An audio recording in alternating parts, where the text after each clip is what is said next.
پێویستەکە لەم کولی گێرانەکان بەتەواوەتی.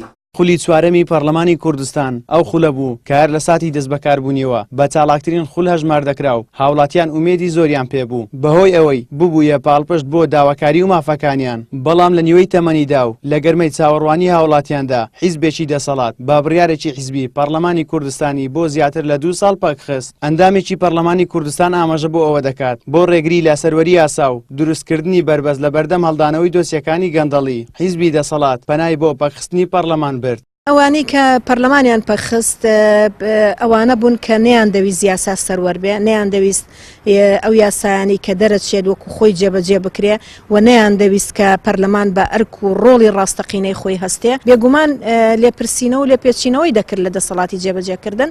بۆیە بە بڕیاری حیزبی و بەدەر لە هەموو عورفێکی یاسایی و پەرلەمانیان پەخستووەنەیان هێژ لە ئەرکەکانی بەردەوام. ئەوەی کە تا ئێستا لە پەرلەمان ئیشی لەسەر کراوە تەنها بڕیارە حیزبیانە بوون کە دەیانویست بە یاسا شەرعیەتی پێ بدەن. تا ئێستا پەرلەمان ئەوەی کرد بۆی ئومێد دەکەین ئەو ماوەی کە لە بەردەستێتی پەرلەمان بتوانێت لە ئاستی داخوازیەکانی خەڵکا بێ. چاودێرێکی سیاسیش دەڵێت یاسای سەرۆکایەتی هەرێم لە پەرلەمانی کوردستان کرایە گرێکوێرە و سەرچاوی سەرجەم قەیرانەکان و هەر ئەو پرسەش بووە هۆی پەخستنی پەرلەمان. بەداخەوە خولی چوارەمی پەرلەمانی کوردستان ئەو شانسەی نەبوو کە بتوانێت دەوری خۆی وەک ئەوەی کە لەی چاوەڕوان دەکرا ببینێ. پرسی سەرۆکایەتی هەرێم و تەواوبوونی وادەی سەرۆکی هەرێم و ئەو پرۆژە یاسایی کە لە پەرلەمان هەبوو بوو بەهۆی ئەوەی کە گرێچۆرەیەک لە ناو کای سیاسی لە هەرێمی کوردستان دروست بی.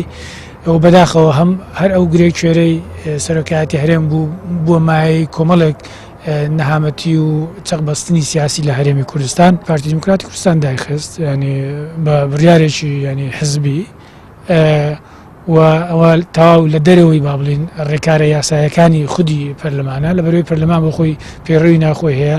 لە چوارەمی ساڵیادی یەکەم کۆبوونەوەی خولی چوارەمی پەرلەماندا ئێستا هاوڵاتیان لە بڕی چاوەڕوانی داکۆکی لە مافەکانیان بەردەوام دلە خوورپەیانە پەرلەمان وەک داکۆکیکار لە سیاست و ئەجێندای حیزب دەرنەکەوێ. ئەمەش بەرەنجامی پیلانی حیزبە دەستڕۆیشتوەکانە کە پەرلەمانیان لە دەستگایەکی یاسایی و شادەماری بوژانەوەی ژیانی خەڵکەوە گۆڕی بۆ ئامێری ڕەواتپێدانی ئەجێندای کورتبینانە و دەستگایەکی دوور لە ئەرک و ڕۆلی خۆی. زریان سدیق، کەناڵی ئاسمانی پەیام، هەولێر.